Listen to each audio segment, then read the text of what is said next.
Everybody keeps talking about this comp, that comp, triple support, solo tank, burst damage, what heroes are broken, what heroes are useless, but nobody's talking about uptime. And if you feel useless in fights, like you're present but you're not being impactful, it's not your aiming, bro. It's not your hero choice. It's your uptime. Because you can survive every single fight and still be the least valuable player on the team. Like, we get it. Yes, you're alive and you didn't feed, but you didn't do anything. There's no pressure. There was no cooldown trade-offs. There was no space being taken. And this is why players get confused. They're looking at their deaths and their damage and their stats, and they think, well, I played a good game. But the game doesn't reward survival. It rewards your presence. And today I want to break down what uptime really means, why it matters more than ever in the current meta, and why most players are losing games without even realizing that they lost. And currently, uptime matters more now than ever. Fights are not dragging on anymore. They spike. Cooldown chains are tighter. Burst windows are shorter. Mistakes are being punished instantly. So when you disengage or you're not playing, you're playing too safe, you're handing over tempo. While you're waiting, the enemy is farming ult charging. They're taking space and they're setting up for the next fight. By the time you enter, the fight has already been decided.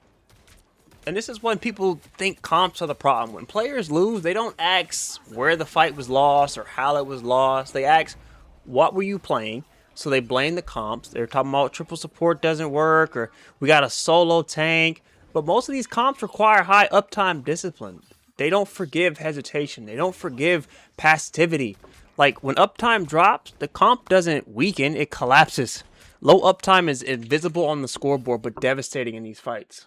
And I'm going to take a quick second here just to say, if you guys are liking these videos and it's starting to make you change how you think about fights, go ahead and hit that like and subscribe button, man. I don't want these videos to come across as I'm a know-it-all or I think I'm better than everybody else. But I'm just trying to start some debates, not even necessarily debates, but like some communication on why some games just feel unwinnable no matter how well you play.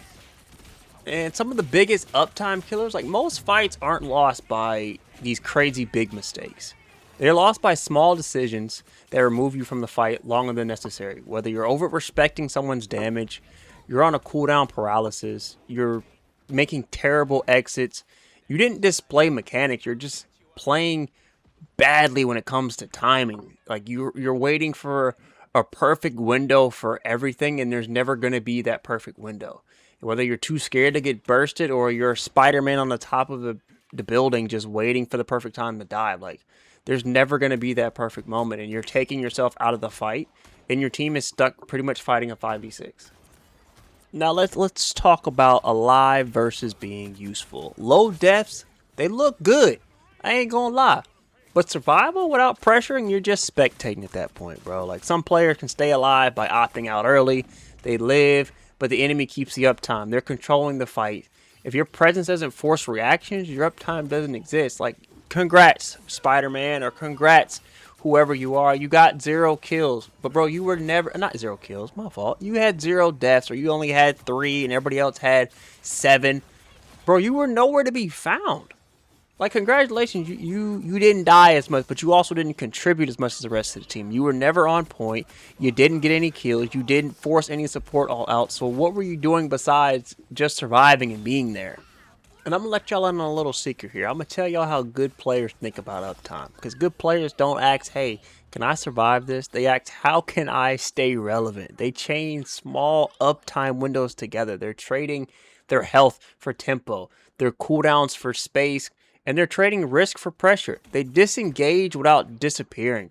That's why they always feel impactful. And that's the biggest point of advice, I guess, I can come up with right there, is how to disengage without disappearing. That doesn't mean like we're getting pushed and you decide to back off and now you're running. Like, it's okay to back off and poke around a corner like that. That's fine. You somehow still have to stay relevant and not just running because we're getting pushed back. You know, if that makes any sense. Like, I just want people to start staying more relevant in fights. I guess I'm losing a lot of games because people either are like ducking and running, or they're just nowhere to be found, or they're just diving just to be diving. It's like, what are you trying to do? What are you trying to accomplish here? But if you're like me, your boy, and you're just trying to climb consistently, you got to stop asking what comps to run, man. You got to start asking, how can I stay active without feeding. This is not a video of, hey, let me just keep attacking everybody to stay relevant. Like, no, you still have to be strategic. We're not here to farm alts, okay? That's not uptime. But I do want you to stay active because that is the real meta. And if you made it to the end of this video, hit that motherfucking like button. Let me know you made it to the end. And with that being said, your boy Hybrid's gonna go ahead and get up out y'all here, man. Peace.